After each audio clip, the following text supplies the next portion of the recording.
Guys, that was a weekend. Can we just collectively say, wow? I don't know. My house has been the term that I use is like disjointed. Like something's just a little bit off, and therefore everything is off. I can't quite put my finger on it, but it's just like lots of like kids fighting and needling at each other and picking on each other. And then I don't know if it's like, I always say change of season is hard for my family, my kids, but it's not change of season. I mean, we are in the winter, but they're just, I don't know, just like needling at each other. And I don't know. I was thinking it was a full moon. Maybe it's a full moon. It could be a full moon every day. I believe in that stuff. If you ever talk to a psych nurse or they swear by a full moon, I swear by a full moon. I think that is like the real deal. I don't think we're stir crazy because we're busy. I mean, we're busy doing our things that we do. It's just like maybe everyone's just annoyed with each other. But I don't know. Just we're just like off. So car rides have been a little hectic. Just a lot. But happy Monday. Happy Monday.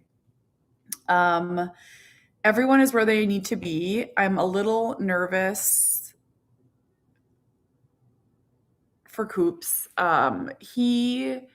He had a really hard day yesterday. And so for anyone, I'm sure everyone here knows who I am, but my son Cooper has autism. He's 15.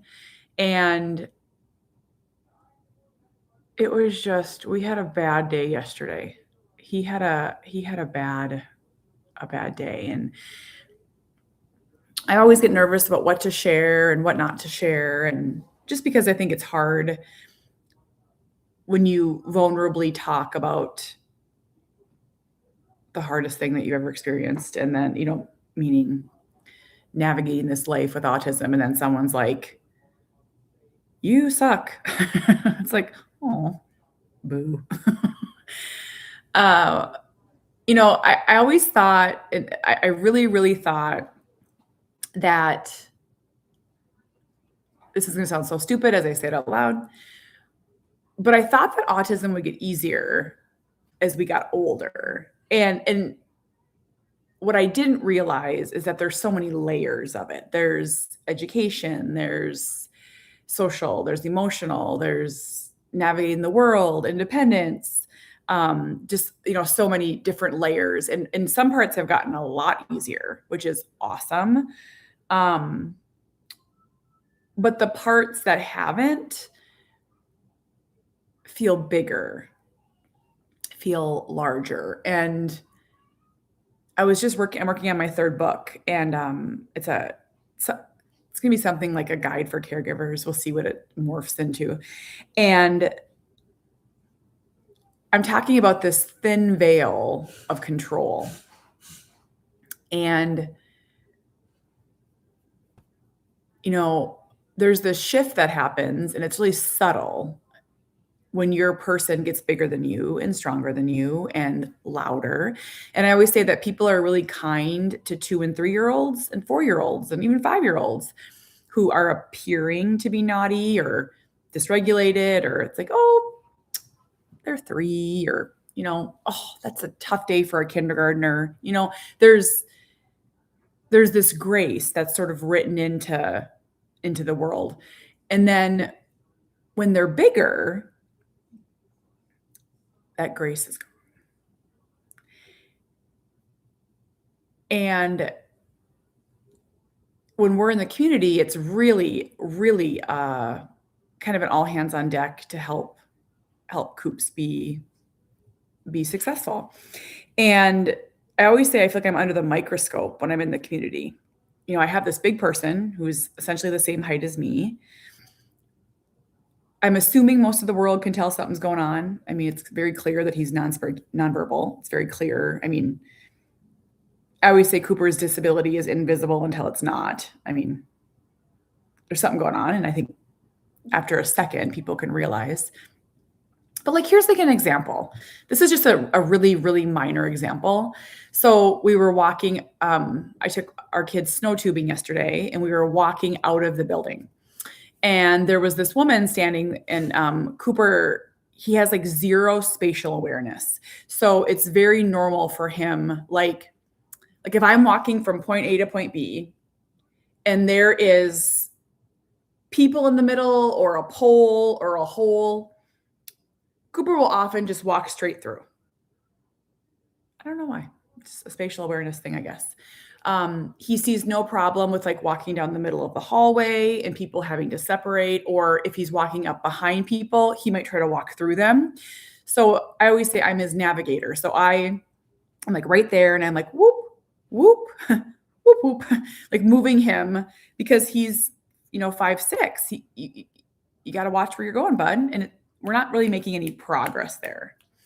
And so we were walking out of this, it's like a chalet, I guess. We were snow tubing. We were walking out, and I had a lot going on. I have other children, and I was right there next to him, and he moves very slow. He didn't like move far enough, and he like grazed a woman. And I'm going to be very clear here. He like grazed a woman with his shoulder. She didn't even have to step out of the way, but like he like just sort of like kind of like touched her back. And I was like, oh, hey, I'm like, I'm sorry. And she was like, and you know what I said? I was like, I like looked right at her, and I was like, never mind. Like, I guess when my fuse is short, I can tell that I'm a little punchy with people. But I was like, anyone could have bumped you. Not even bumped you, grazed you. Like, chill out, woman. Like, build a bridge. But so like, I have to like I feel like I'm like this puppet person, like moving him throughout the world. And why did I let her bother me? I don't know, because I'm crabby and tired, I think. But I was just like, actually, we're not sorry. I just said it. Like, never mind. I take my sorry back. Because I was like so freaking annoyed. But like, I feel like I'm like just nuts, like trying to like, keep him quiet and keep him, and I had yesterday, so I had my daughter, and then I had my second son, and he had brought a friend, and then we had some friends that met us. So my husband was with our third son at a hockey tournament, and I really wanted my other kids to have fun.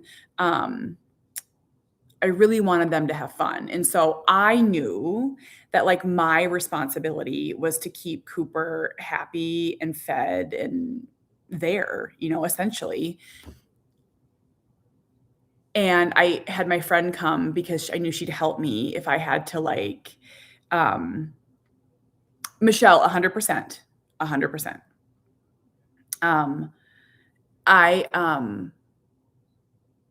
And my daughter got scared to go down the snow hill the first time. And so I actually had to ride up the tube with her twice to like get her comfortable. And then she snow tubed for 2 hours. So thankfully I had my friend Alicia or Tamara there to watch Cooper. Otherwise I wouldn't have been able to do that. But so I feel like and this is another part of autism that maybe one of you or two of you can relate to. I feel like I have to sort of prepare for everything. Like, temperature, noise, food. And with my other kids, we can just like hop in the car and go. Like if you need a drink, we can stop at a gas station. If you need food, we can go through a drive-through. Like with Coops, it's like I pack a bag for him more than for a toddler, or a newborn. He just still needs so many things. And so we were there, and the Wi-Fi didn't work. I have AT&T, and T-Mobile worked and Verizon. Well, I have AT&T didn't work, and they didn't have Wi-Fi. And so there was a time where we had a Verizon hotspot, but we let it lapse, blah, blah, blah, blah, blah. It's like so many different things. And it was funny because Cooper looked at me and like I knew to keep him there, I was going to have to let him go on my phone. And not because it didn't work, but he would watch my videos, look at my photos, and delete my apps. Now, that thin veil of control. And so I did not want him to delete my apps because, and there is a setting, before one of you says it, there is a setting that you can put on your phone so they delete from the home screen, but not from like the main library. But I just got a new phone, so I forgot I hadn't turned it on yet. And so I knew what he was going to do, but I wanted to be there. I wanted my other kids to have fun for 2 hours. And so he stayed. So I want to just, really, really, really say a positive. We were able to be there for 2 hours, and he was able to sit in the chalet, and he sort of wandered, and he, ate a lot and just a lot of support, but we were there. And so the other kids had a blast, and that's what matters. So then we go to leave, and there's like 3 apps on my phone. It was like the phone call app, my mail was gone, everything, my map, my calendar, every app I communicate on for sports, social media, everything. And so I didn't like immediately panic, but then it like hit me. My second son had practice. I couldn't remember where it was at, what time. And like, I wasn't able to like sit there and maneuver my phones. Like I started driving and I was like, you're done. Like you're done with this. This is getting put away. And his iPad was dead. And so this was the hill I was going to die on. I took his iPad, my phone, and I like hit it.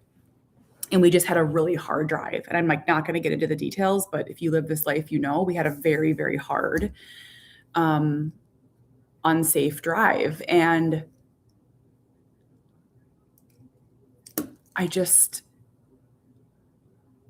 found myself, thinking in my head, like, this is really hard. I'm tired.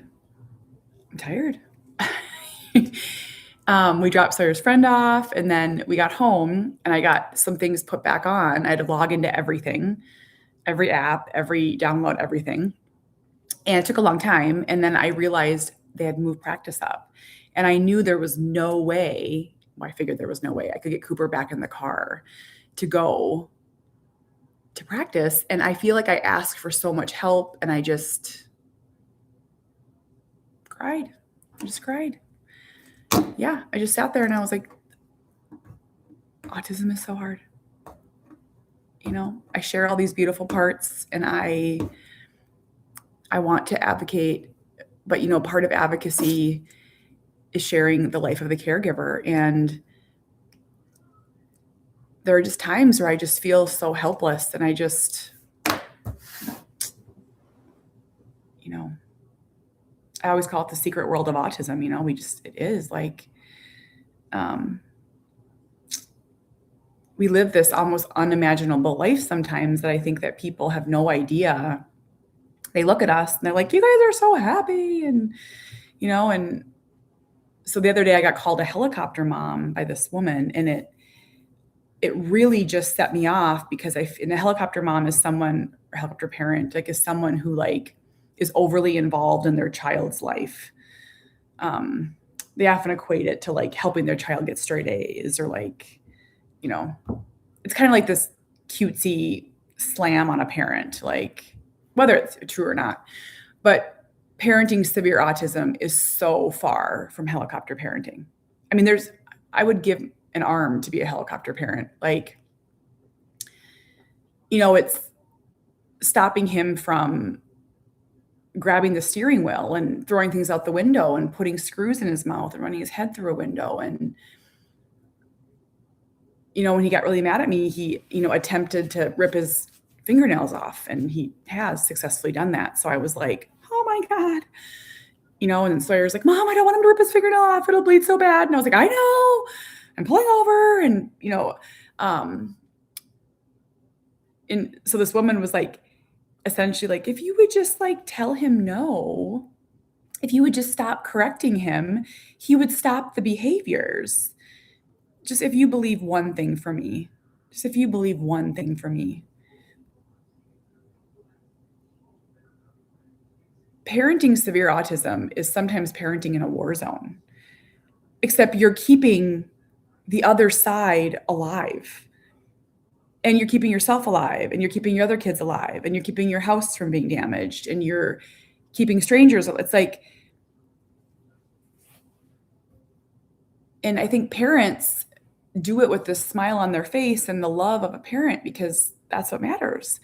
But there's times where it's like, if you are really going to reduce this to me, just like if I stop, Cooper, stop running into the street. Cooper, stop running into the street. Actually, you know what, buddy? You don't need me to control you. It's like, I can't even imagine. It really caught me at a dark time. And that's where I kind of equated it to like, so when they're 3 and 4, keeping them alive is hard. Cooper used to run into traffic towards cars. He still does. But like, I remember thinking like with this level of ADHD and impulsivity, like we couldn't be near roads. Truthfully, like we couldn't walk on a sidewalk when he was younger. We could not walk on a sidewalk. Parking lots were so dangerous. I have a story that Cooper ran in onto Snelling Avenue and my husband dove out and caught him by a shoe, and he would have died. Like he would have 100% died. And so, his parents who make these decisions, like they're either strapped into a stroller, but then once they're too big, they're not strapped into a stroller. How do you keep them safe? He used to spend his days trying to get out of our house. And we got to the point where we had 3 locks on every door, cameras, alarms. And when they're bigger, Cooper's definitely lazier, but the danger, he doesn't understand safety or danger. He'll touch a stove. He'll grab glass. Like he always has little cuts on his fingers from like broken DVDs, and it's this hypervigilance of being like 1, 2, 3 steps ahead. And so this is why, you wonder why parents, I always say, where's the families with severe autism? Where are they? Well, it's too hard to leave their house. It's just too hard to leave the house. And I have these other children that we got to make this work, and Cooper's come a long way. So we can go to a snow hill now, and I give him 100% of my time, and I bring other people to help with the other kids. And it's our life. Like, I'm not even like saying it like a negative way. It's just like, it is what it is. This is how it works. But, reducing this to helicopter parenting or, an overprotective mother is like, girl. Girl. I mean, the leading cause of death for children with autism is drowning. She is uninformed, but I think I sort of had this like weird moment where it was like, I haven't done enough, like I haven't shared enough. Which sounds silly, but I was kind of beating myself up. Like,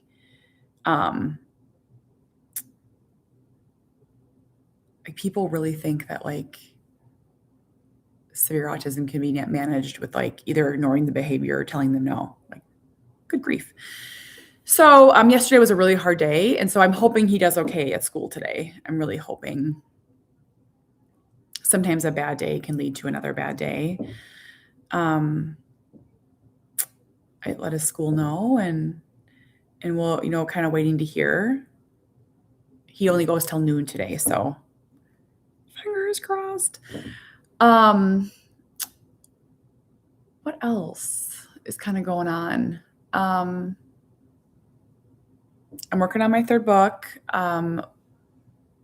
My second book that I wrote with Carrie and Adrian, we just wrote the bonus chapter. And so that's going to come out. So the way the book process works is you publish the hardcover, and then a year or so later, the paperback comes out. And they do that. So publishers do that so they can, make more money on the big splash. And it's not us, but so that'll come out. I was looking this morning and it says not till September, but that feels a little far. I don't know if that's accurate. If it's not until September. So, yeah, I'm gonna work all day and just breathe. If you are a caregiver and a parent, it goes like this. If you're feeling exhausted, I'm feeling it too. I'm sending you hugs and loves, and I don't always have a bow to put on things. I just don't. I don't feel like right now, I don't have one. So just doing my best. And I know you are too. Okay. I put, if you like my videos, I put links on both my YouTube and my Facebook. Come join my subscriber groups. I do videos a little bit more honest and heartfelt over there because I just less of an audience, so I can feel a little bit more honest. Come join for a month, and you can watch a video from me every day or every other day.